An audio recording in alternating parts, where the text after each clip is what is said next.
فرقة الأهلي وهي بالشكل ده. ده مش احنا وده عمره ما كان النادي الأهلي ولا عمره هيكون النادي الأهلي. وأنا أصنفه إن هو أغبى قرار في تاريخ النادي الأهلي قسما بالله. لو اللي انت عملته ده يا أهل أنا عارف إنه هيجيب نتيجة، والله كنت أيدتك في قراراتك. والله ما كرسي في الكلوب، والله ما ده أحسن قرار. لو انت هتقول ده أحسن قرار، دي وجهة نظرك، يبقى احنا مختلفين النهاردة تاني، وهفضل أكررها طول الحلقة. أغبى قرار في تاريخ مجلس إدارة النادي الأهلي.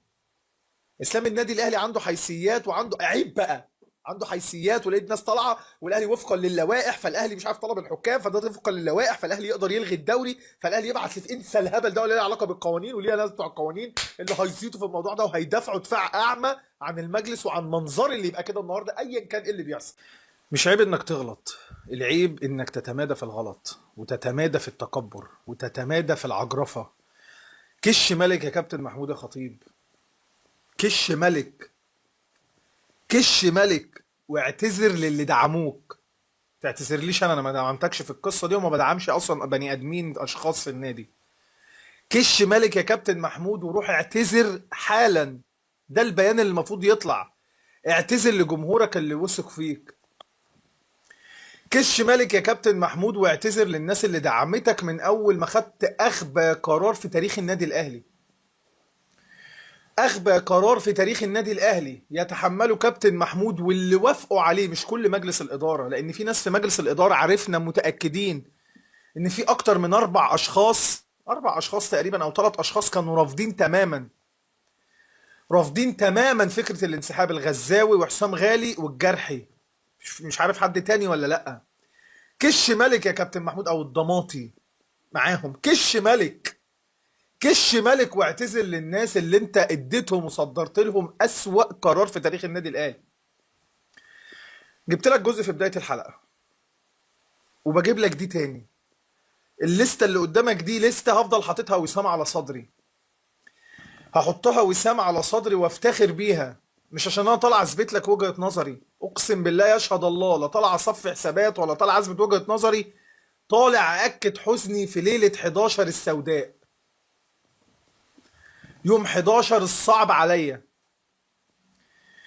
طالع اثبت لك واجيب لك بالصور اللي قدامك الحلقات بتاعتي اللي قراري من اول يوم للنهارده ما اتغيرش، واتهنت واتشتمت واتعمل عليا، والصفار طلع والغل طلع والتلقيح طلع والتلسين طلع، وكل دون كنت بقول وانا قاعد ان ينصركم الله فلا غالب لكم. كنت بقول حسبي الله ونعم الوكيل ان انا اتكلم في كوره، فيطلع ناس تفضل تتكلم عني وتشتمني وتقول لك انت مش فاهم حاجه. وادعم، ادعم يا صاحبي، ادعم، خليه يعتذر لك. ليه؟ لان انت هتيجي دلوقتي تقول ايه؟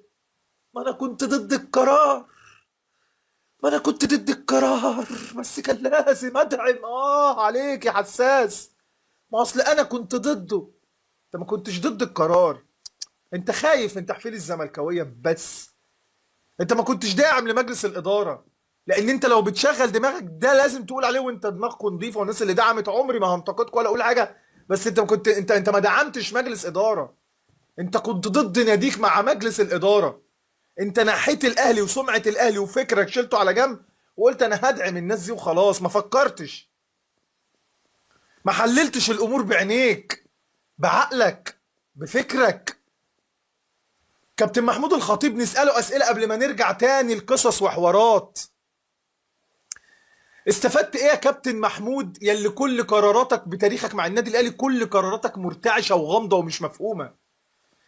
من ناس بتدخلهم النادي، بتخرجهم من النادي، فترجع تصالحهم، فترجع تقول له دول حبايبي، فترجع تقول له غلطانين، فهتقول يا عبد الله، فيدفعوا لك فلوس، فيدوا لك فلوس، فترجع تمشيهم، فبعد كده تقوم جاي مدي قرارات ان مش عارف هلعب ماتش الوداد، فيضحكوا عليك، فتروح تلعب ماتش الوداد، فنقول لك انسحب، فلا انا هكمل عشان خايف.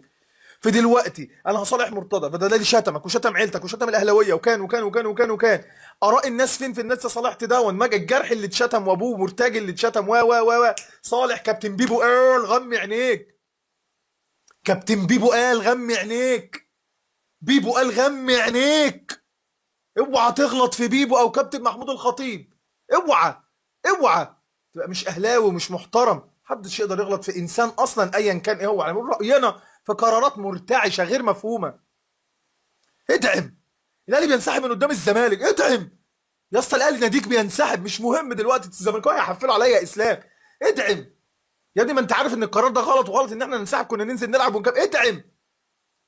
حلقاتي وسام على صدري، وبالذات الحلقه دي اما قلت انه اسوأ قرار في تاريخ النادي الاهلي، قرار مشبوه، قرار سيء، قرار مش مدروس. اصل النادي الاهلي هو عارف هو بيعمل ايه، ومجلسنا عارف هو بيعمل ايه. والله يا ابني كنت موهوم زيك في الاول، قلت جات لي الشك اللحظه، قلت هو النادي ده بيفكر ازاي؟ الناس دي بتفكر ازاي انها تنسحب من المباراه؟ الناس دي جالها دماغ ازاي انها تطلع وتمشي من مباراه الزمالك كده؟ اكيد الناس دي معاها حجه. في نفس الوقت قلت مفيش حجه، قلت مفيش حجه. الناس دي حتى لو معاهم حجه، حتى عارف وقتها قلت ايه؟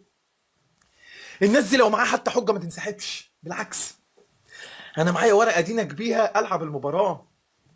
ان في خصم راح، في خصم انا بتريق عليه لما ما يجيش، في ان هو لما الباص بتاعهم لما عطل على الدائري قلنا واتريقنا عليهم وهلفتناهم.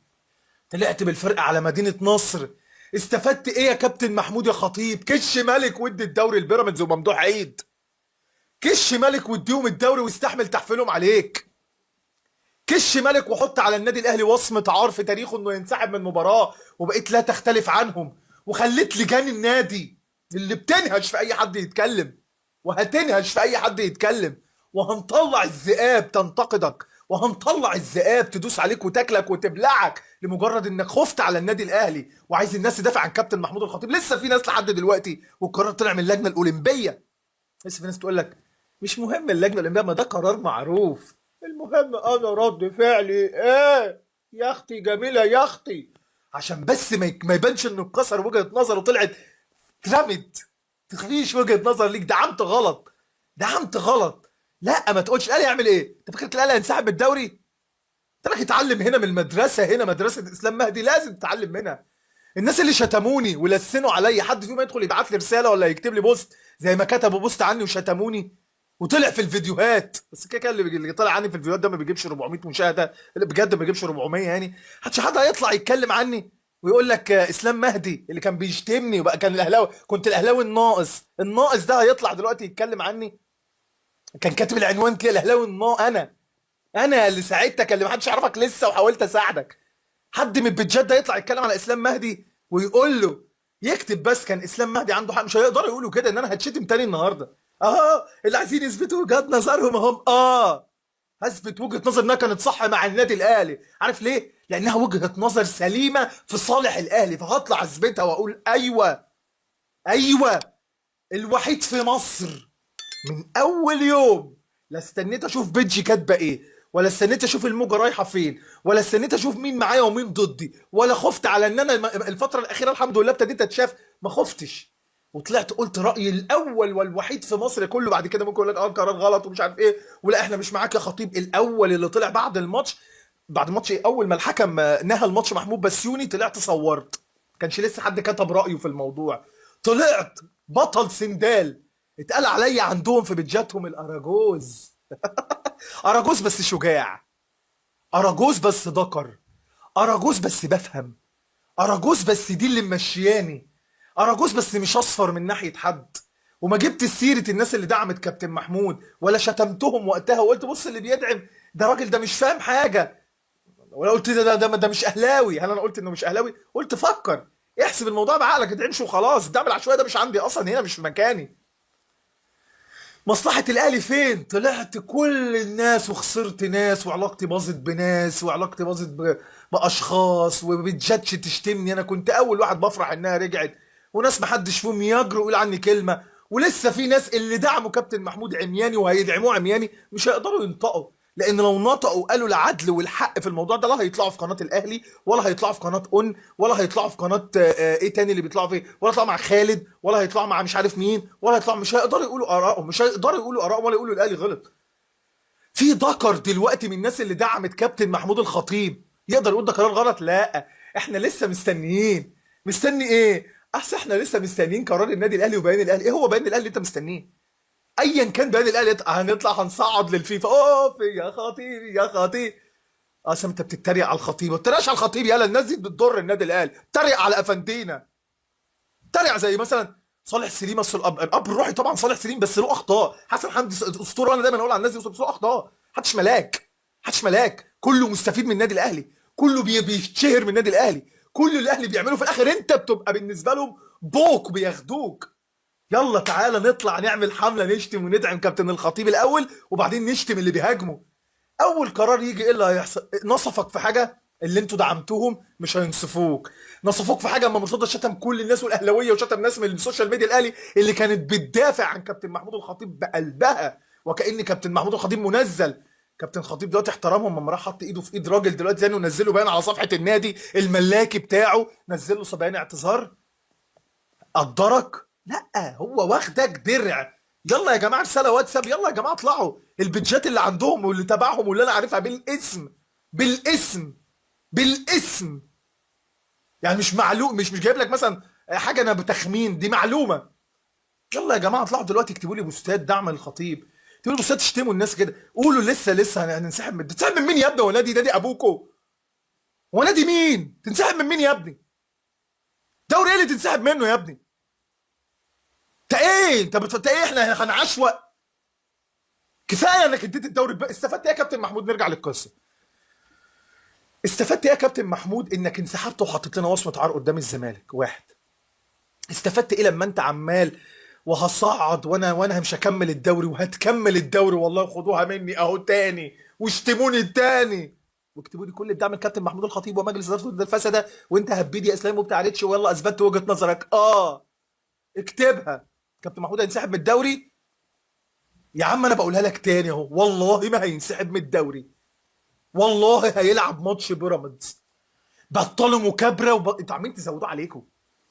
انا مش هلعب قدام الزمالك فبيتحفل عليك، انا مش هلعب الدوري هتلعب الدوري فهيتحفل عليك، انا مش هيتخصم مني الثلاث نقط اللي في الاخر هيتخصموا وهتحفل عليك، الثلاث نقط اللي في ماتش الزمالك هيتعاد ما تعادش. كان عناوين استاذ ابراهيم المنيسي، استاذ مش عارف التاني اللي هو، والله دايما بنسى اسمه، والله لو صلي على حبيبك الزين. اعاده المباراه تقترب، فيصل زيدان المباراه تقترب، مش عارف الناس اللي هم تابعين للنادي معروفين هم بالقيامه بقى، حتى والله العظيم ما اقصدش حاجه والله، شكلهم حتى باين عليه ان انتوا كده باين عليكم انتوا اهلاويه قوي، هو باين على وشه كده، فاهم؟ نضاره، سنه مثلا معدي ال 47 48 سنه، هم سنهم هم دي الناس اللي تلاقيها بتدعم الاهلي وانا مش شايف حاجه 50 سنه عدوا ال 50. العناوين اعاده المباراه، ملف الاهلي مش عارف ايه، مستندات الاهلي اللي راحت للجنه الاولمبيه. طيب كل ده انت خسرناه، هل الناس دي هتطلع تعترف؟ هتطلع تقول لك ولسه الاهلي رايح؟ كفايه ضحك على الناس، كفايه ضحك على الناس، كفايه ضحكتوا على الناس بما فيه الكفايه. ضحكتوا على الناس وعمالين تضحكوا على الناس بقرار غبي، مش قادرين تقولوا للكابتن الخطيب كده ان اللي شغال في مجله واللي شغال في القناه واللي مراسل في القناه واللي مش عارف ايه في القناه والصحفي اللي مش عارف فين واللي زميل كابتن واللي بيخش النادي واللي صديق مش عارف ايه. امبارح صحفي قاعد بيفتح بيتكلم على ايه؟ كان بيتكلم على موضوع الاهلي، قال لك ودلوقتي هو مش عارف جمال مين باعت لي ايه على، يعني حتى الناس في النادي بيبعتوا لصحفيين اخبار انت تفهمش حاجه، مفيش حاجه. اتكلم انت بس بصوت عالي. بص انت عريتش لسه، انت فاكرك ان انا هطرحها من الايام اللي جايه؟ ده النهارده اهو هتلاقي والناس اللي عايزين يثبتوا وجهه نظر، ولو زملكاوي بص الاهلاوي يخلي الزملكاوي يضحكوا علينا، هو ده اللي شغل الناس خلاص. مصلحه النادي دوس عليها، مصلحه النادي ما تفرقش معاه، المهم ان اسلام مين يا ابني؟ انا مهمش، انا حد يعرفني؟ يعني حتى الناس اللي يعرفوني على راسي، بس هل النادي الاهلي بقيمته وبتاريخه وبعظمته هيفرق معاه رايي؟ نو واي، نو واي نفرق مع نادي عظيم بحجم النادي الاهلي رايي، انا توصف رايي زي ما بقول لك. النادي الاهلي نفسه زي ما بقول لك انسحبت قدام الزمالك، هشتكي هنسحب من الدوري مش هتنسحب، وماتش الزمالك هيتعاد ما تعادش، النقاط مش عارف هتروح فين ما هشوفش نقاط، انا مش هكمل الدوري والله هتكمل. اللي انت كسبته انك تدي الدوري يا كابتن، اسمه دوري بيراميدز، اسمه دوري كابتن محمود الخطيب، انت المسؤول قدامي عن الدوري. هخش الدوري وانا داخل فرق كام نقطه؟ معرفش فرق 4 نقط ولا كام نقطه مع بيراميدز، 4 نقط تقريبا ولا اكتر من 4، تقريبا اكتر من 4 نقط. فهدخل العب بيراميدز والماتش اللي جاي المفروض هلعب بيراميدز وهتلعب مع بيراميدز، هتنزل تلعب بيراميدز، افتكر كلام انا، خد كلامي وارميه. في رؤيه، اما قلت لك قبل كده في رؤيه. انا عمري لا بتاع صحافه، ولا انا راجل جورنالجي، ولا انا مثلا بفهم في الصحافه، ولا انا ليا علاقات فبتصل بعرف اخبار، هي كلها بتبقى ناس صحابي بيكتب، بص بقول لي ده بجد زيزو جاي، بدخل اساله لما هو يكتب، ما بجريش ورا خبر ولا بهتم. لكن الحمد لله هنا الاراجوز الفاهم، الاراجوز الشجاع اللي بدماغه، الاراجوز اللي كان قاري المشهد كله وما خدتش انصاف واتهنت شتيمه في الكومنتات. كان في ناس طبعا حبايبي معايا، اتهنت شتيمه، امي وعيلتي اتشتموا في بيتجات اهلاويه عشان بس قلت ان ده قرار كده. طب يا عم انا قلت قرار كده، ده رايي، ليه اتشتم؟ قال انا جوزي اللي بيضحكنا، انا ما بحبوش ان دمه تقيل وبتقعد تتفرج عليا بزن. شوف انت، في ناس بتبقى شايفين دمي تقيل غير الناس اللي بتحبني، في ناس بتبقى شايفه ان انا دمي تقيل وما بفهمش، وانا قاعد مقدره قاعد بيتفرج عليا. انت متخيل؟ يعني متخيل واحد قاعد بيكتب كومنتات لسه يشتمني وانا مقدره ان انا قاعد، هو بيفيدني، بيفيدني مشاهدته دي بتفيدني، بيفيدني، قاعد مقدرك. عارف ليه؟ عشان تعرف ان انا جامد، وعشان تعرف ان انا فاهم، وعشان تعرف ان انا قاري المشهد، وعشان تعرف ان انا مش بوق، عشان تعرف ان انا ماليش مصلحه وما بخافش من تحفيل الزملكاويه، لان احنا هنا في البرنامج انتوا عارفين احنا طول عمرنا بنحفل عليهم. فهيجي دلوقتي لما يحصل موقف، فالطبيعي ان انا ابقى مدلس، هقابل الناس في الشارع خليها تحترمني، تقول لي الواد اهو ده انت فيك وفيك ياض، انت ما بتفهمش وانت مش عارف ايه وانت ايه، بس انت مش مدلس، بس انت ما خفتش من تحفيل، بس انت قلت الحقيقه، انت حقاني. الكلمه اللي اهلاوي وزملكاوي بيقابلوني في الشارع بيقولوا لي، الاهلاويه اللي يهموني ويعنوني والزملكاويه اللي محترمين اللي بيتفرجوا عليا بيقابلوني، يقولوا لي انت احلى حاجه انك انت مش مدلس. دي تكفيني، دي وسام على صدري. استفدت ايه يا كابتن محمود وانت مدي الدوري الممدوح عيد؟ استفدت ايه وانت بتقول لي البيراميدز خد الدوري، استلم يا بيراميدز الدوري؟ انت اللي اديتهم الدوري يا كابتن محمود، انت ومجلسك، اما خدتوا قرار ما فيهوش ذكاء، وطلعت قلت لكم، وقلت ده قرار غبي ما يتاخدش من مجلس عظيم زي مجلس اداره النادي الاهلي، طول عمره قراراته ما فيش حد ما بيغلطش. مبدئيا لازم تبقى عارف ان ما فيش حد ما بيغلطش، كل مجلس بيغلط، والاهلي فوق الجميع. الاهلي فوق جميع ابنائه، احنا مش فوق الجميع ان احنا ناخد حقنا بلوي الدراع والصوت العالي، وانك تاخد وعارف انا فكرتك قبل كده قلت لك ايه؟ فاكر لما قلت لك ان هو طلع اللعيبه يدعمه؟ تعرف، عارف اصلا اللي يثبت لك ان موقف الاهلي كان ضعيف قوي ايه؟ دعم اللعيبه لما نزلوا السوريات. من اكتر الايام اللي كنت حزين فيها، كنت حزين، وربنا يشهد يا ابني انا عديت يوم 11 و12 و13 و14 و15 و16، قعدت اسبوع ربنا اللي علي بنفسيتي وانا شايف الناس عماله تدعم، وانا حتى مش عارف ادعم، لان انا مش قادر انافق راي عكس رايي. انا الدعم صح، مش بقول اللي بيدعموا دول منافقين، لا مش قصدي، قصدي ان انا لو قلت ان انا هدعم زيكم النادي الاهلي انا هبقى منافق، لان انا مش قادر ادعم مجلس الاداره، انا داعم النادي الاهلي، فده قرار غبي، ده ما فيهوش دعم للاهلي، ان الاهلي ينسحب ده قرار غبي، انما ان انت تدعم صح ده حقك، حقك انك تدعم النادي الاهلي طبعا. طب والناس اللي دعموا النادي الاهلي وقال لك هنشوف بعدين يحصل، ليهم كل احترام، واهلاويه واهلاويه كبار كمان.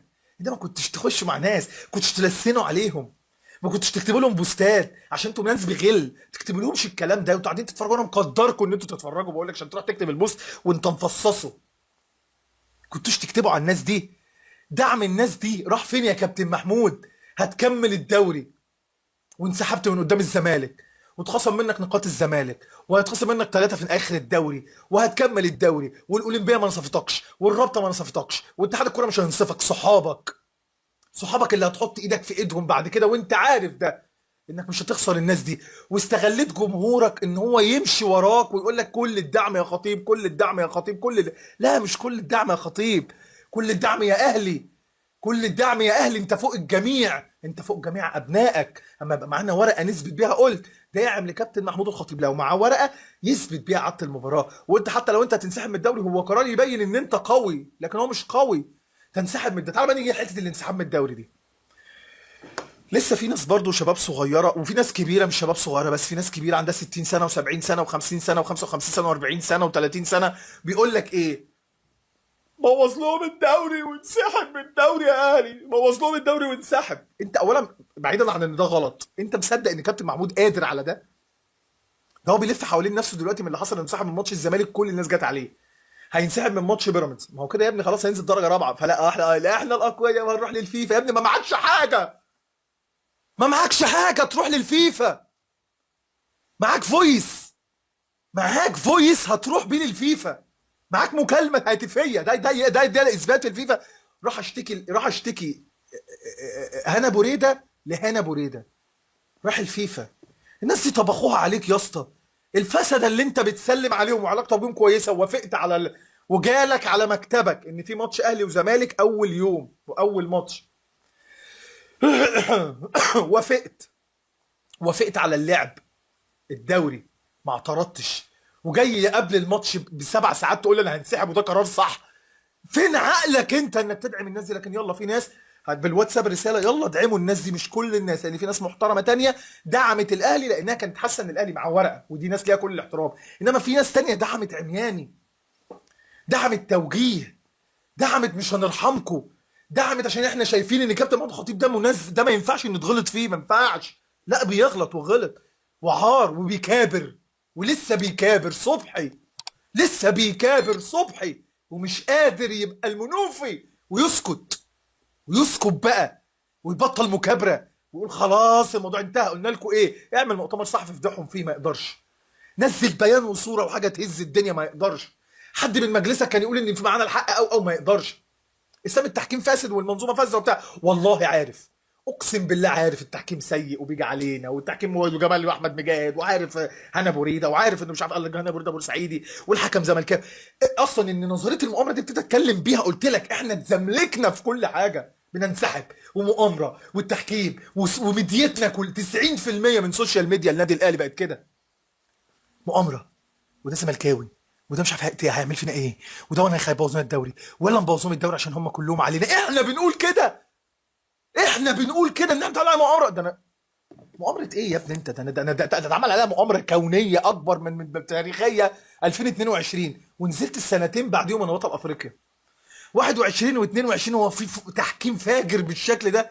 انا السنتين ما عملتش حاجه وفضلت ساكت. سنين كتير، سنين كتير النادي الاهلي بيتعرض لاخطاء تحكيميه وحاجات تحكيميه، والزمالك بيتجامل، وبنزل اكسب، وبنزل احط عليهم. بيراميدز ما انا ملعبه بحكام مصريين، وكنت الاقرب للمكسب، رغم ان احنا كنا بنقول الاهلي وحش ومستوى، وكنت اقرب للمكسب، لان عمري ما كنت كده، لان عمري ما كنت ان انا ما معيش حاجه فاقول لك انا التحكيم يا لهوي عليا، اشتكيه مره واثنين وثلاثه. ما عرفتش تشتكيه، كنت دايما اقول لك حاجه واحده، ما عرفتش تشتكيه ليه؟ لان الحكام زملكاويه، يعني بيجاملوا الزمالك. انا ضد اصلا نظريه المؤامره دي، والحكام سيئين على الكل، زملكاويه وبيجاملوا الزمالك. يلا يا اهلي انت كمان شغل الشغل، وخلي في حكام يبقوا اهلاويه معاك، خلي في علاقات يبقوا اهلاويه معاك. اعرف انت ليه بقوا زملكاويه، ليه الاعلام بقى مش عارف ايه. انا ما بحبش كده اصلا. عارف ليه الاعلام، احنا بنقول ليه الاعلام الزملكاوي دلوقتي كتير مش عارف ايه؟ عشان احنا اعلامنا بقى، او اعلام الاهلي، يوتيوب 90% من اعلام الاهلي على التلفزيون او على السوشيال ميديا بقى اعلام موالي للاداره، اعمى. اعلام مع الاداره ومع اي قرار، ما بقاش حتى قادر يفنط الامور ويفهمها ويذاكر ويبص على ورق ايه الصح وايه الغلط. لو ما دعمتش تبقى مش مننا. ليه يابا؟ مش بمزاجك، هو متصك، انت هتقول لي ادعم مين وما ادعمش مين؟ في قرارات غبيه نهشت وشويت من الاهلي. انت مثلا مستغرب من تحفيل الزمالك، طز ما حفل طول عمرنا زي ما بقول لك هارسينهم تحفيل ودايسين عليهم تحفيل، انما في قرار دلوقتي انا لازم اقف قدام اعرف ناديه بيحصل فيه ايه. انما ايوه يا خطيب لسه احنا معاك، احنا هنكمل معاك لحد ما توصلها لاعلى المستويات. واهم، انسحب يا خطيب، واهم منظومه الدوري يا خطيب، واهم هيفضل منيمك برضو فتره ان احنا هنصعد وهنعمل وهنسوي وبتاع. انا بقولها لك تاني، هيكمل الدوري وهتخصم منه النقط، وبيراميدز هيبقى بطل الدوري. وهفكرك الا لو حصلت معجزه واحنا فنيا في الملعب قدرنا ان احنا نعمل حاجه، وبيراميدز خسر ماتش مثلا زمان كده هيفوت له، قدر ان احنا مش عارف ايه، انما دلوقتي او منسحب من الدوري، فالدوره دي البيراميدز خلاص رسمي، والزمالك ياخد مركز ثاني، فالسنه الجايه ما شاركش في افريقيا، فما عملش استعداد لبطوله افريقيا، فقوم خارج من بطوله افريقيا. اقعد السنه الجايه بقى ايه؟ انا وداعمين كابتن محمود الخطيب قاعدين بنقول له بيبو ايه الكلام لا في افريقيا ولا في دوري، والناس مش موجودين واحنا مش هنلعب الدوري. اصل احنا ما حدش يقدر يهبطنا، انا وريني الدكر اللي هيهبطنا. كلام ملوش علاقه بالمنطق، ليه علاقه بان انا عايز زملكاويه يعرفوا قد ايه انا جامد، وبكتب بوستات فتيقه عشان يعرفوا ان انا ما حدش هيقدر علينا. اه الزملكاوي لازم يشوف دي. يا ابني انت بتقول اي كلام. طب حلو، الاهلي ما حدش عارف خليه ينسحب، انا معاك. ايه اللي اتغير بقى دلوقتي؟ مش خلاص انا هنسحب من الدوري، والسنه الجايه هشارك الدوري. ايه اللي حصل بقى السنه الجايه؟ هلعب في الدوري بعدين. طب السنه اللي راحت لا مش مهم، فدا كابتن محمود، فداه. السنه اللي راحت فداه. مش الاهلي اللي اديله عمري وبرضه قليل، كابتن محمود ومجلسه اديهم عمري وبرضه قليل. الاهلي ولا يشغل، الاهلي ما بيلعبش في افريقيا ولا لعب في الدوري ولا كده، مش مهم. نبوظهم الدوري ما نلعبش كوره مش مهم، المهم كابتن محمود يبقى مبسوط وراه جمهور بيقول اه ايه كابتن محمود. لا طبعا الاهلي ينزل يلعب الدوري، والخطيب يعترف ان هو اللي غلطان، والغلطه دي عمرها ما هتاثر على قيمه النادي الاهلي، لان انا دايما اقول لك الاهلي قيمته كبيره، لكن بيجي عنده ناس ماسكين النادي ممكن يعملوا اخطاء، وده وارد. زي ما الكابتن محمود له نجاحات كتير، له اخطاء كتير برضه، له نجاحات كتير قوي كافه النجاحات تطب، انما له اخطاء كتير. يعني نجاحات كابتن محمود الخطيب 70%، له 30% قرارات كلها غلط، بيانات بيانات بيانات بيانات بيانات بيانات، هنعمل هنسوي مبدا. خدنا حقنا في ايه؟ يعني عشان ده لو هو مجلس معاه ورق ومعاه حقوق. كهربا خدنا حقنا في ايه؟ عبد الله السعيد خدنا حقنا في ايه؟ تركي آل الشيخ انت ما خدتش حاجه منه في حاجه، وفي الاخر رجعت صالحته ورجلك فوق رقبتك، خدت منه ايه؟ ما خدتش حاجه برضه، بس غير انك عمال تضحك على خلق الله واتشتمته وجيت بوسته في الاخر. مرتضى عمل فيك ايه؟ خدت حقه وبوسته في الاخر. فلان عمل فيك ايه؟ ما فيش حاجه. خدت الرابطه عملت فيك ايه؟ ما خدتش الرابطه حاجه، حبايبك واصحابك وانت موافق وهتلعب الدوري. ده انا ممكن يكون اكتر من 30% اخطاء. ده انا بقول كده عشان بحترم الناس اللي بتحب كابتن محمود الخطيب. ادعم، ادعم يا باشا، ادعم. انت حقك تدعم كل الدعم. ليك وجهة نظر، انت حر. الناس اللي تطلع تعمل عليها فيديوهات وتطلع تعمل عليها بوستات وتطلع تتكلم عليها، اتكلم ليه؟ مش هغير رأيي، مش هغير رأيي. واللي بيني وبينك هو حسبي الله ونعم الوكيل. والحق هو اللي بينتصر. كلمة الحق، مش انا اللي بنتصر. لان اقول لك تاني طز في رأيي. رأيي اللي انا طالع انتصر له، والله ما طالع انتصر له. طز في رأيي تحت شبشبي. رأيي انا كمان اهو، مش رأي الناس. رأي الناس مش في الزبالة، لا. رأي الأهلاوي مش في الزبالة. رأيي أنا يا عمي في الباسكت اهي جنبي. رأيي طز فيه. أنا مش طالع أثبت وجهة نظري، لكن طالع أقول لك حاجة. لا يصح إلا الصحيح. لا يصح إلا إنك تشغل عقلك. لا يصح إلا إنك تفهم وتسأل كابتن محمود أنت عملت الموضوع ده ليه؟ أنت دارسه؟ يعني هل ده مجلس إدارة تأتمنوا على الأهلي إن أنتوا مش دارس لوايح وإنه ينزل ينسحب من ماتش الزمالك وهو ما معهوش ورقة بشيلن؟ تخيل انسحب من ماتش الزمالك عشان معايا فويس. يعني يا رب كان النت فصل مثلا، قال لك النت وقع في مصر ساعتين ثلاثه عشان كابتن محمود ما يتبعتلوش فويس. كان هنا ابو ريده كان لازم تبعت له فويس. هل انا دلوقتي بتعامل مع النادي الاهلي، والنادي الاهلي العظيم اللي ماشي بالورقه والقلم والتستيفه، معتمد على فويس؟ ولسه في ناس هتقول لك ايه وقتها؟ احنا مع القرار لان الاهلي مستحيل ياخد قرار وهو مش دارسه. لا عادي، وارد ناخد قرار مش دارسه. صالح سليم اخد قرار 94 ل 98 وهو قرار مش مدروس علشان كابتن طارق سليم وابراهيم حسن.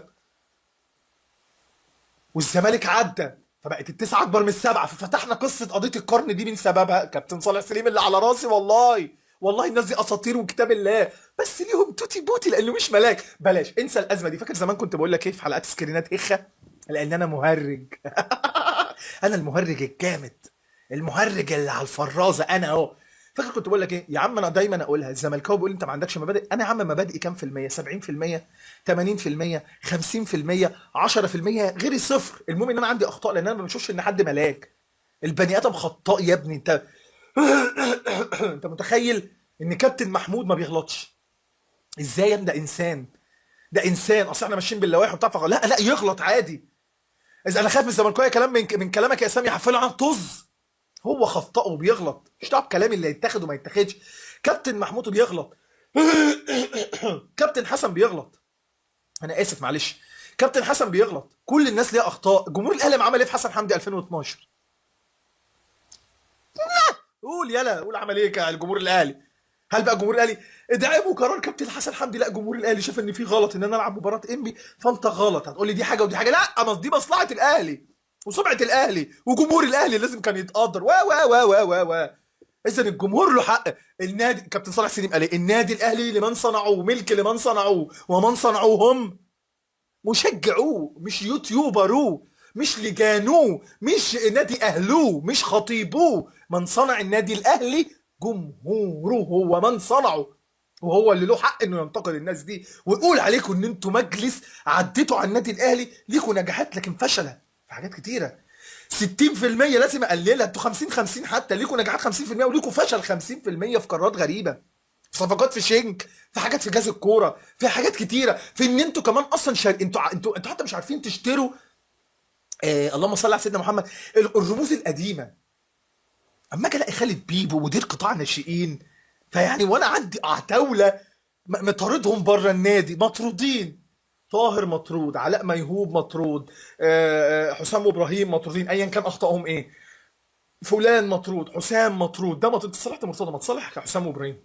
يعني هل الطبيعي ان انا مثلا ام صالح مثلا مرتضى منصور وعندي كابتن طاهر ابو زيد، ايا كان الخلاف بينك وبين طاهر ابو زيد عمره ما هيجي زي خلافك مع مرتضى منصور واللي عمله فيك؟ اصل الاسلام مع طاهر ابو زيد ده قبل كده كان عايز يحل مجلس كابتن حسن حمدي. يا ابني ده انت عندك واحد كان شاكينا ومبهدلنا وشاتم جمهور الاهلي وشاتم كابتن خطيب بعيلته، واحد شاتم مجلس الاداره وشاتم الفريق مرتجي. اذا ما كنتش تعرف مين الفريق مرتجي اكتب اعرف مين المحترم اللي اسمه الفريق مرتجي اللي اتشتم.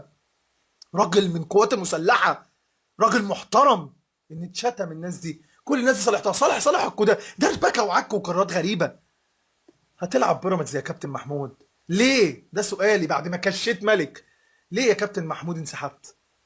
ليه يا كابتن محمود كبرت؟ هشتكي اللجنه. ليه يا كابتن محمود قلت هنسحب من الدوري هتلعب؟ ليه يا كابتن محمود قلت هصعد للفيفا مش هتاخد حقك ولا هتصعد ولا ليك حق اصلا، والله ولا ليك حق، معكش ورقه تثبت حقك. هشتكي للفيفا والتاني يقول لك ايوه هنشتكي للفيفا. اقعد وقف انت بقى، انضبط، انضبط واعرف احنا رايحين فين. اعرف ان القرار ده كان غلط، اعرف ان انسحابي من الدوري ده كارثه، كارثه وقرار عار اكتر من العار اللي حصل قدام الزمالك. انك تنسحب من قدام فريق زي ده طول عمري بعايره ان انت بتنسحب من قدامي وعيوطه. هتقول لي ما انا ما انسحبش قدامه عشان انا خايف اخسر. انت انسحبت قدامه ليه اصلا؟ في حاجه افكر فيها.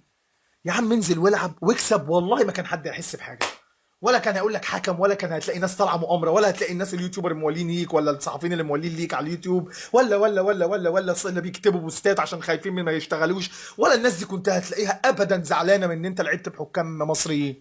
كانش حد هيقول حاجه. على الاقل كنت ابقى حنفي ورجعت في كلامي في ان انا قلت انا مش هلعب ماتش الزمالك والاتوبيس قاعد يلف في مدينه نصر، بس في الاخر اسمي رحت ولعبت غلطه واحده احسن ما عماله تكر غلطات ومكابره، غلطات ومكابره، غلطات ومكابره على حساب النادي الاهلي. الاهلي فوق الجميع ابنائه، وانت من ابنائه يا كابتن محمود. الاهلي فوقك انت ومجلسك، فوقك انت ولجان النادي، انا اسف، فوقك انت وكل الناس الا الجمهور.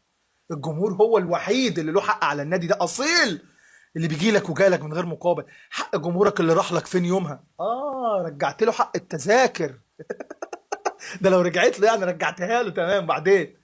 وبعدين وصيامهم وسفرهم واحترامك ليهم. بلاش يا عم الناس اللي جات لك. صح النادي الاهلي صح جمهوره مش هيفرق معاه لو شاف ان المنظومه الفاسده، لابد ان نحارب المنظومه الفاسده. فايه يعني لما انا اجي واروح وجمهور الزمالك يفضل يطبل لي وبتاع ومش عارف عادي عادي عادي عادي. عملت ايه لجمهورك اللي دعمك بعديها وقال لك بنثق فيكم مكملين معاك الخناقه للنهايه؟ عملت له ايه دلوقتي وانت دلوقتي واقف حاطط ايد على ايد على خد وبتبص لهم كده؟ يا جماعه ما تقلقوش، انا هشتكي النوتيز اللي ماسكين دول، هشتكيهم للفيفا. انا هروح اشتكي هنا بوريده لهنا بوريده، هيروح يشتكي الانفانتينو، فاهم؟ يقول له انفانتينو الحقني يا انفانتينو، ده هنا بوريده ظلمني.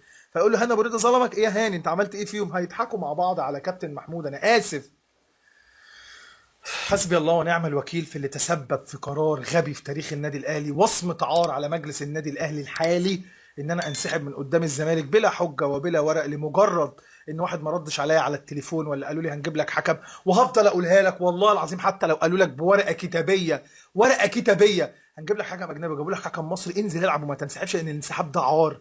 انا كل بقى الصوره اللي قدامي هتفضل قدامي صوره لعيبه الزمالك وهم واقفين مش هجيبها تاني، وهم واقفين قدام لعيبه النادي الاهلي ولعيبه النادي الاهلي مش موجوده.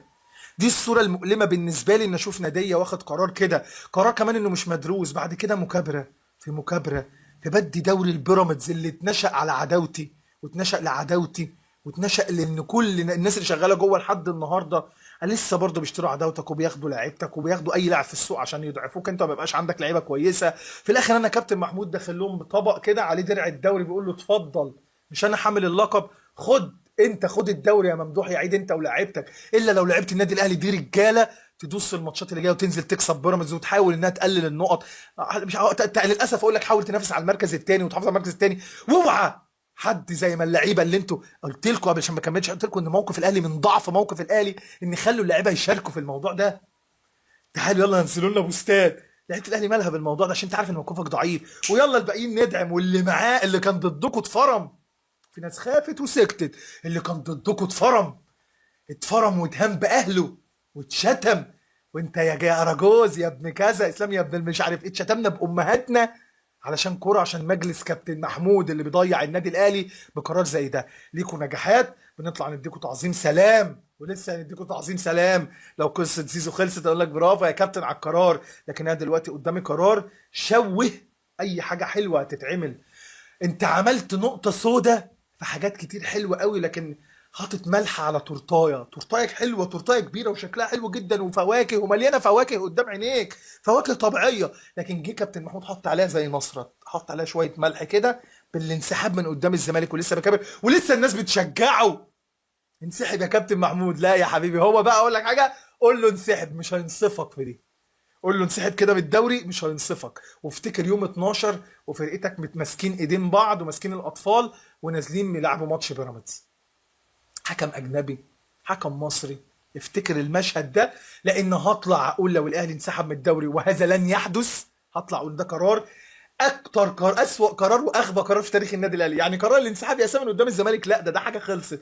انك بقى ما تكملش الدوري، لا ده مش عزبه، لا ده مش عزبتكم، مش عزبتكم يا مجلس، مش عزبتكم. انا مش هكمل الدوري. لا يبقى مش هتقدر، اولا مش هتقدر، مش هتقدر. ثانيا هو مش عزبتكم ان انتوا تقولوا مش هكمل الدوري وتضيعوا النادي الاهلي علشان بس تفتحوا صدركم ونثبت وجهه نظرنا ان احنا كان معانا حق. لو كان معاك حق اول واحد يطلع يدافع عنك انا. ما تزعلش مني، ما تزعلش من كلامي، ما تاخدش كلامي ان هو ضد النادي. هو ضد الاداره، عمري ما هبقى ضد النادي، لان اللي ضد النادي هم، مش انا يا ابني. اللي ضد النادي هم بتوع الريتش، هم اللي بيجمعوا الناس اللي حواليهم ويفضلوا حواليهم. الريتش هم بتوع، مش انا. انت لو بصيت لها بعين العقل هتبص للناس اللي طلعت فجاه واحده علينا دي، هم دول. ده الريتش الحقيقي. لا انتقد شخص او انتقد شخص او تاني او تالت، هم كام شخص اللي انا شفتهم. نسيبك من الكومنتات وراء الناس في الكومنتات على راسنا، اللي من الميديا انتقدوا 4 افراد اللي طلعوا سجلوا اعتراض صريح. 3 افراد كمان، 3 افراد. باقي كله كان انا انتقدهم، بس انا دلوقتي معاهم. انا ضد القرار، بس انا لازم ادعم. ليه؟ هو خايف من الكومنتات، خايف على المصلحه، خايف على السبوبه، خايف من تحفيل الزمالك. لما في ناس كانت دغري من اول يوم. ما بقولش الناس دي مش اهلاويه، ما بقولش الناس دي متملقه، ما بقولش الناس دي اللي دعموا بحب للاهلي وكانوا عارفين ان القرار ده عارفين الاهلي ما ياخدش قرار. اوكي، انت ما فكرتش فيها طبعا بعقلك، انت فكرت فيها بعاطفتك. انا فكرت في الموضوع بعقلي وبعاطفتي وبكل حاجه. عاطفتي اللي ما تسمحش ان انا اشوف فريقي يوم 11 الاسود. 11 اليوم اللي انا شفت فيه، استغفر الله العظيم، مش عايز اقول 11 اصلا، الايام ربنا كلها خير، لكن يوم بالنسبه لي سيء. انا اسف لو بقول كلام، انا متعصب والدنيا صيام. ان اشوف النادي الاهلي مش واقف قدام الزمالك دي كسره بالنسبه لي. فده اللي ده كسر لي قلبي. عقلي ابتدى يحسب اللي انا عملته اصلا صح ولا غلط. الاثنين عملوا مع بعض ماس. ده غلط، ده غلط ان انسحب قدام دول. عارف لو كنت انسحبت حتى قدام بيراميدز والله العظيم كنت ايدك. لو كنت انسحبت من الرابطه كنت ايدك. لو كنت مش هتكمل الدوري كنت ايدك، رغم ان هو قرار غلط. بس ما كنتش تطلع من قدام الزمالك كنت تقول يا جماعه انا وتنسحب من الدوري امتى او تنسحب من الزمالك امتى تاني؟ لما يبقى معايا مستندات. اما يبقى معايا مستندات. مش هنسحب عشان هاني ما ردش عليا او ما فتحش فويس الواتساب او عمل عليه سين. عمل سين فانا انسحبت من الدوري. هو انا دلوقتي هو ناديكو وبراحتكم تصالحوا اللي انتوا عايزينه، تعملوا اللي انتوا عايزينه، تطلعوا بيانات اللي انتوا عايزينها، تلعبوا وقت ما تحبوا مع الوداد، تنسحبوا وقت ما تحبوا قدام الزمالك. هنكمل الدوري ده بمزاجنا وجمهورنا اللي دعمنا طز. هنلعب ماتش الدوري، مش هنلعب ماتش الدوري لا عادي، احنا نلعب، احنا حرين عشان ما نضيعش. عشان بنا اطلعوا اعتذروا للجمهور. علاجك يا كابتن محمود يا خطيب وحيد. اطلع اعتذر لجمهورك اللي دعمك. اللي ما دعموكش هم ناس لسه على نفس السير، لان احنا ما بندعمش الغلط في حق الاهلي. حق الاهلي فوق دعم للخطيب ومجلسه، لان جوه مجلسه لسه دي حته حلوه قوي دي. جوه مجلسه اصل تقول لي ادعم كابتن محمود. ده جوه مجلسه رفضوا القرار. حسام غالي والضناطي والغزاوي، وفي ناس مين تاني رفضوا القرار عشان ما اقولش بس اسماء، انا كنت بقول اسمائهم غلط. اسمه ايه التاني ده اللي رفض؟ في ناس رافضه القرار حق الجري. الناس جوه رافضه القرار، الناس جوه المجلس رافضين. يعني فينا يا سيدي لو واحد مي عمر اللي هي مثلا بتبقى مهتمه بالنشاطات في النادي، مي عمر اصغر سنا في اعضاء مجلس الاداره. لو مي عمر رفضت واحده من مثلا، يعني مثلا واحده من الاداره رفضت، فاذا هي ما دعمتش المجلس اللي هي منه. فانت منتظرني ان انا ادعم قرار زي ده والناس من المجلس رفضوه؟ فخليك ذكي. النغمه واللهجه اتغيرت. لهجه الناس اصلا اتغيرت بعد ما لقيت بيان النادي الاهلي تاني يوم ان انا اصعد للاولمبيه. التون بعد ما كان فتحه صدر قوي واحنا معاك يا اهلي، التون بقى معاك يا اهلي. بعد كده لما الاهلي ما خدش حقه واللجنه الاولمبيه، فالنهارده تلاقي التون، هتلاقي التون اختفى. وهنطلع نتشتم، والناس هيسيبوا برضو الموضوع الاساسي واللي حصل من كابتن محمود وهيمسكوا في مين. وافكركم عشان اختم لكم بيها، بص اللي عايزين يثبتوا وجهات نظرهم. ايوه كده انت جامد، بقيت رئيس النادي الاهلي كده يعني. ايوه كده انت عامل لي فيها جامد، اثبتت عشان الريتش. ريتش بثبت وجهه نظري، بثبتها. انا جامد، انا جامد. طب اقول لك حاجه، خد دي، بثبتها. سيب الموضوع الاساسي بقى ويلا شوف اسلام. بص اسلام بيقول ايه. اسلام عايز يثبت وجهه نظره. لا هو مش هيقولوا اسلام، ما بيقولوش اسلام. الناس اللي هم بيحبوا يقلدوا الهستيري، والناس اللي بيقلدوا مش عارف مين، الناس اللي بقى عندهم دلوقتي حاله الريتش هي الاهم، الناس اللي فاكرين نفسهم اهلاويه وهم مش اهلاويه، الناس اللي نطوا من المركب وكل الكلام اللي من هذا الصيغه. هنلاقي ناس برضه ما يتحلق ان الناس اللي بتحب الجهاد اصلا هم دلوقتي قاعدين يعني عمالين يعيطوا، يقول لك بس اسلام طلع صح. هو ساب الموضوع الاساسي. يا ابني تصف اسلام، اسلام مين ده انا مهم ماشي تاني بقولها، انا واحد رايي تصف رايي في الباسكت مش راي الناس. لا، راي الناس ما ينفعش يتقال ان هو في الباسكت وراي حد في الباسكت، لان الجمهور الاهلي كله محترم. رايي انا يا عم انا رمين في الباسكت. اتكلم عن الموضوع بقى اهو عارف حسن حسني اهو اتكلم عن الموضوع، عارف هو الكيلو 78 اهو يا ناس الحقوني يا ناس اتكلموا على كابتن محمود. سيبكم مني سيبكم مني سيبكم من كلامي وهبدي وان انا اراجوز وما بفهمش وبتعرضش وما بحبش الاهلي والكلام بتاعكم. سيبوكم مني واتكلموا على اللي غلط، اتكلموا على اللي مش هاخد حق للنادي، لان انا اسف اللي اقول لك الاهلي مالوش حق تاني اقولها لك. منظومه فاسده طول عمرها فاسده، طول عمرها بتظلم اكتر من كده، وطول عمرها تحكيم بيظلمنا اكتر من كده، والطهشوري حرب وعبد المنعم عماره و و و و و و و و و و و جيش النهارده انسحب. عمر ما كان الاهلي بيتظلم وينسحب. الاهلي راح لعب الوداد وما كانش فيه افجر من كده، مفيش افجر ولا لجمهورك ولا ليك ولا للاداره ولا ورقه ولا اثبات ولا وتخبى منك من اتحاد الكوره جواب. رحت بعد كده عملت ايه؟ كنا بنشوفك مع استاذ جمال علام واستاذ احمد مجاهد جنبيك قاعدين جنبيك بيسلموا عليك، فتيجي تقنعني ان انا اقول لك النادي الاهلي سوف ينتصر على الفساد. لن ينتصر على الفساد يا اخويا، لانه ما فيش فساد، لان هم كلهم صحاب مع بعض يعني. والله حكم مصري، الحكم ده كان هيصد جوره مش بدل الشناوي يعني. يعني مثلا الحكم ده كان هو يشوف بيلن علينا، ظلمني في الملعب اخد حق، انا كنت قوي. خلونا نظريه مؤامره وخلونا نتشق احنا مع بعض، وخلوا ناس تبقى مع وناس مع ضد، ما اتحدناش في قرارنا، ما ركزناش في القرار. انا ورا النادي الاهلي. مين قال لك ان احنا مش ورا النادي الاهلي؟ اصل في حته كده لازم ياخدها لك الناس عشان ايه؟ يثبتوا ان انت عايزين يقولوا للناس بص ده مش اهلاوي ازاي. ورا النادي الاهلي غصب عنك. النادي الاهلي احنا وراه ازاي؟ يعني ايه احنا ورا النادي الاهلي؟ هو انا دلوقتي مش ورا النادي الاهلي؟ هو انا ان اقول كلمه الحق في ناس ضروا الاهلي ده اللي يدافع عن كابتن محمود من النهارده اعرف ان هو ده اللي ضد النادي ومش اهلاوي، ومرعوب ان هو يقول لك اسلام هيطلع يشلف. شلفت خلاص اهو الحلقه، ده احنا الدقيقه 42 داخلين فيها، شلفت خلاص وانت الكلام سمعته. انسى بقى ده انساني واطلع اكتب عني بوست، بس بعد ما تكتب بوست قول يا اداره انت غلط، مالكش حق. لان انت لو ليك حق كان في ورقه طلعت. النادي الاهلي طالع لسه في ناس الاهلي اصلا هيطلع بيان، الاهلي لسه هيقول مستنيين رد فعل. ايه رد فعل الاهلي؟ نفسي اعرفه. تاني بقولها وشوف، رغم ان انا عارف ان مش هيحصل اي حاجه من كل الهري ده، تاني بقولها، لو مجلس اداره النادي الاهلي طلع قرار معاه ورقه رسميه انه له حق في التحكيم وانه لازم يعيد المباراه او هيتخصم منه الثلاثه اللي في الاخر وهيعرف انه هو يشيله او مش هيعمل ايه، انا والله هدعم وهطلع اقول واعتذر واقول كل شفت مش جبت لك صوره حلقاتي في الاول، اقول لك كل حلقاتي دي كانت هبد. تحيا الخطيب ويحيا الخطيب وكل الدعم لمجلس اداره النادي الاهلي. لو في ورقه لينا تثبت، لما دلوقتي هو ما فيش حاجه، انا بكلمك في الوقت الحالي لا يوجد اي شيء، لا يوجد اي شيء. الساعه 6 الا ربع الفطار باقي له ثلث ساعه، لا يوجد اي شيء، لا يوجد اي شيء يثبت حق النادي الاهلي. خدت من تركيزي والرابطه وعمال اخسر، وخدت من تركيزي في دوري الابطال وعندي دوري ابطال. وعلى فكره ده والله ده انا مبسوط، والمصحف انا مبسوط باللجنه الاولمبيه انه اعلنوا لنا الموضوع بدري بدل ما عاملين نلوك فيه، ان هيخلوا الناس مهما زعلت هيجوا ينسوا عشان في الاخر نكمل بقيه ماتشاتنا في الدوري ودوري الابطال. انا مبسوط بالناس دي والله، الناس دي اللي ردوا ردود كلها شكرا يا عم ان انتوا انجزتوا لنا الموضوع. اعلنتوا ماتش الزمالك ان احنا انسحبنا، اعلنتوا القرار بسرعه الاربعه يلا خلصوا شفتوا الحيثيات وخلاص مالكش حق واعمل الاهلي. الناس دي قالوا لنا من الاخر يا ابني ركز في افريقيا، انت مالكش حق في حاجه، ركز في افريقيا. هترقص دول فسده، خد حقك منهم بالقانون لو معاك ورقه. كفايه بقى كلام عشواء فسده.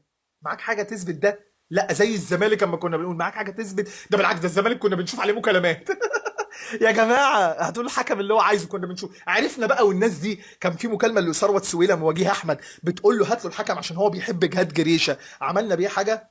سكتنا عشان خايفين من مرتضى معاه وفي الاخر صالحناه. هل كان معانا ورقه لما شفنا الحكام بتقول نحتوي؟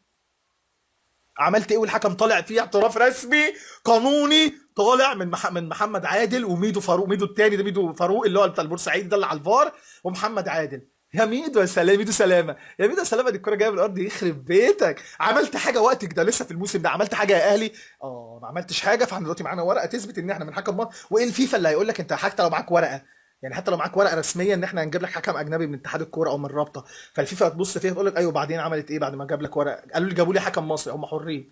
يقول لك ده شأن داخلي انا مالي. حسبي الله ونعم الوكيل في اللي خلى صورة النادي الاهلي كده. ولا هلوم اي واحد بيحفل، لان هو بيحفل هاجي هنا ههرسه وادوس عليه واحفل عليه هو وناديه، لان ناديه اضحوكه طول عمره، فما يشغلنيش تحفيله من اللي انت او ناس كانت خايفه منهم. عمر ما يشغلني غير مصلحه النادي الاهلي، ولا عمري هبقى بوك لمجلس اداره، ولا هبقى لجنه هنا، ولا هبقى ناحيه تانية بيدوني فلوس عشان اطلع اشتم مجلس الاداره. عمرنا ما هنكون كده، وهنكون هنا لسان حق للنادي الاهلي اللي فوق جميع ابنائه. وجمهور الاهلي هو من صنع النادي الاهلي ونجوم النادي الاهلي. نحن من نصنع النجوم، ولينا كرة القدم وإلينا تلعب كرة القدم. احنا اللي بنصنع الكابتن الخطيب وصنعنا ادارته، احنا اللي صنعنا اللعيبه. جيش تقول لما انتقد لاعب تنتقده ليه يا ودم تقيل؟ انتقد اي حد مقصر باي طريقه انا اشوفها، انتقد اي اداري. يعني النادي الاهلي ملك لمن صنعوه ومن صنعوه وشجعوه، وكره القدم بتتلعب لاجلنا، ونحن من نصنع النجوم، مش النادي هو اللي بيصنعنا. احنا بنطلع اهلاويه بعقلنا، بوراثه بنورثها، بنحب نادينا، بنتعلق بلاعب، لكن في النهايه احنا اللي بنعمل اللاعب والاداري، او بنعمل اللاعب اللي بيوصل انه يبقى اداري. كفاكم مجاملات، كفاكم مكابره، كفاكم قرارات عشوائيه، كفاكم الناس بيطلعوا دي يطلعوها تنهش في الناس. نفسي الناس تقول عدل، والنهارده ابتدي اشوف الناس هتقول ايه غير الجزء اللي هيشتمنا. عايز اشوف الجزء هيقول ايه اللي كان بيدافع عن كابتن محمود الخطيب. هيقول ايه؟ هنستنى نشوفه هيلعب ماتش بيراميدز ولا لا. هيلعب يا صاحبي، هيلعب للاسف ماتش بيراميدز. وبعد ما يعني حتى ما كناش قلنا هننسحب، هتخلينا برضو الناس يحفلوا ان احنا نازلين ماتش بيراميدز، وشنا في الارض ان احنا نازلين برضو هنلعب ماتش بيراميدز. برضه هتلعب ماتش، انت لازم تلعبه اصلا، بس برضه انت اللي حطيتنا في المكان ده. الاهلي عظيم، اخر كلمه هقولها، الاهلي عظيم، الاهلي كبير، الاهلي اكبر من صالح سليم، واكبر من حسن حمدي، واكبر من الخطيب، واكبر من تريكا، واكبر من اكبر واحد انت شايفه كبير. اسم الاهلي فوق، اللي يحافظ عليه جزمته فوق راسنا، اللي يحافظ على اسم النادي الاهلي ويفيد النادي الاهلي بنطلع نديله الكريدت بتاعه، لان الاهلي فوق جميع ابنائه. الاهلي عمر ما هيكون نادي بلطجي ويبلطج على حد. الاهلي عمري ما شفت النادي الاهلي نادي تحكيم ولا لينا سوابق تحكيم، ولو لينا مره ولا مرتين بنتجامل، كله بيتجامل. الاهلي بيتجامل، ما الزمالك يا ما اتجامل، ما بيراميدز بيتجامل. اصل الدوري موجه، واحنا الكومي قال لك الدوري موجه لبيراميدز، وانا عارف من السنه اللي فاتت. طب انت من السنه اللي فاتت عارف ان الدوري موجه ومعانا ورق طلعه. طب انت عارف ان بيراميدز السنه دي هيتجامل وبيتجامل، اثبتوا الكلام ده بورقه. للدرجه دي احنا بقينا نظريه المؤامره، بقينا مهلهلين ان الناس دي تقول لك احنا بيتعمل علينا احنا مؤامره عشان يدوم الدوري. انتوا اللي دعمتوا مجاهد اللي عايز يدوم الدوري، انتوا اللي دعمتوا ابو ريده اللي عايز يدوم الدوري، انتوا اللي دعمتوا احمد دياب اللي عايز يدوم الدوري. ده لو هم عايزين يدوم الدوري، في حاجات رسمي ان هم عايزين يدوم الدوري. انتوا اللي دعمتوا الناس دي كمجلس اداره، لان الاهلي قوي وراح قعد في اول الموسم في الجلسه اللي اتقعدت مع كل رؤساء الانديه مع الناس دي. لا الوم الحاجات الاداريه للاداره، والتشجيع للتشجيع، والخطا في حق النادي الاهلي هقف له بتصدي، وانا اقل واحد في السوشيال ميديا الاهلي، انا اصغر واحد، وانا اراجوز، بس انا هفضل اقل واحد، واراجوز بعقلي، اراجوز بشجاعتي، اراجوز بفكري اللي احسن من 100 صحفي. كل الصحفيين لا الماتش هيتعاد، لا مش هيتعاد، لا الاهلي ما معهوش حق، الناس ابتدت تونها يهدى، الا العبد لله يفتخر بكل الحلقات اللي عملتها الفتره اللي فاتت، ثابت على موقفي لم اهتز، ومش طالع اثبت وجهه نظري. والله والله ما طالع اثبتها، لكن طالع اقول لك اسمع واعرف انت بتتفرج على مين، واسمع صوت العقل، وخلي دايما صوت العقل يتحكم فيك، حتى لو اختلفت معايا على راسي اختلافك معايا. اسمع صوت الحق. كابتن محمود غرقتنا، كش ملك يا كابتن محمود، خسرتنا الدوري، خسرتنا من قدام الزمالك بفضيحه، تنزل تدوس عليهم بمستواهم الدميم وتكسبهم. كل حاجه عنجهيه وكلام وبيانات على الفاضي. اللي هتعمله، اللي هيدعمك تاني الفترة اللي جاية كشخص هو اللي يتحمل كلامه، هو حر. في ناس تطلع تقول لك عندما في زمان ندعم يا خاطب بنحبك، حبه لان انا بحبه اكتر منك، لكن لما يعمل قرار سيء هطلع اقول عليه انه سيء. ولو قابلت كابتن محمود في اي مكان واتيح لي ان اتصور معاه، هروح لكابتن محمود هتصور معاه، لانه راجل انا بحبه وراجل محترم، لكن عنده اخطاء اللي اتكلمنا عليها، فعنده حاجات عنجهيه وعنده قرارات غريبه. انما لاعب محترم، لاعب محترم، اسطوره اسطوره، اخلاق نجاحات مع النادي الاهلي اداريه في كل المناصب موجود، كل موجود. تغلط نقف لك، ما بنمسكهاش لحد. يعيش النادي الاهلي فوق الجميع، وان ينصركم الله فلا غالب لكم. السلام عليكم. طبعا معلش انا طبعا كنت قافل الحلقه وقلت لك سلام عليكم في نهايه الحلقه، لكن بحب احط اول ما جيت امنتج فلقيت خبر نزل في الجول اللي نزل قدامكم ده، ان شركه الكره بتطالب النادي الاهلي باستكمال الدوري، وان الموضوع عايزين نكمل الدوري عشان الخسائر الماديه. ده انا اصلا نسيت في الحلقه اكلمك كمان على الحته دي، نسيت اكلمك على الخسائر الماليه اللي انا تعرضت لها، اهدار مال في النادي الاهلي. انك هتدفع 200 مليون ولا 150 مليون ولا 100 مليون، وان شاء الله لو هتدفع مليون، لو هتدفع مليون عشان قرار يتحمله، ده يدفعه من جيبه. ده القرار ده يدفعه من جيبه، من النادي الاهلي. خزينه الاهلي ما تتحملش قرار زي ده. وفي الاخر بيقول لك ايه الحته اللي انا كنت بكلمك فيها في الحلقه؟ اقسم بالله كنت خلصت تصوير، والله العظيم حتى باين عليا لو وضعي ولا بتاع غير، خلصت تصوير كنت ابدا امنتج. لقيت قرار ان بص الذكاء، ان شركه الكره هي اللي عايزه كابتن محمود يكمل، عشان لما محمود يرجع، كابتن محمود يرجع ويكمل الدوري. ده شركه الكره هي اللي شايفه ان في خسائر ماليه هيحصل. احنا قلنا لكم ده برضه من الاول في حلقه اسوأ قرار في تاريخ الاهلي. مش قلنا لكم الكلام ده؟ مش هتقدر تنسحب من الدوري لان هيبقى عليك عقوبات اقوى واكتر وشراسه. الناس قال لك لا انسحب يا ابني، ركز بالعقل. بص تاني، كل الاحترام لكل اللي دعم النادي الاهلي بدعم حبه وغيرته للاهلي، انما اللي دعموا عشوائي ودعموا عشان الزمالك ما حفلوش، او دعموا كرها فينا، او سابوا الموضوع ومسكوا فينا، فدول تاني حسبي الله ونعم الوكيل، والاهلي هو يكمل الدوري. وشركه الكره هي اللي عايزه، مش النادي الاهلي. ما شركه الكره دي هي النادي الاهلي. واهدار المال اللي انتوا 180 مليون يدفعوا مع كابتن محمود الخطيب ما يدفعش النادي الاهلي. انسحبت من قدام الزمالك، ما استفدتش حاجه، هتدفع فلوس، هتخسر الدوري، ما نفسيتك بوظتها، شاركت لعيبتك، دخلت لعيبتك في ازمه ملهاش لازمه. كل الناس اللي دعموك حتى وهم في صفك خذلتهم.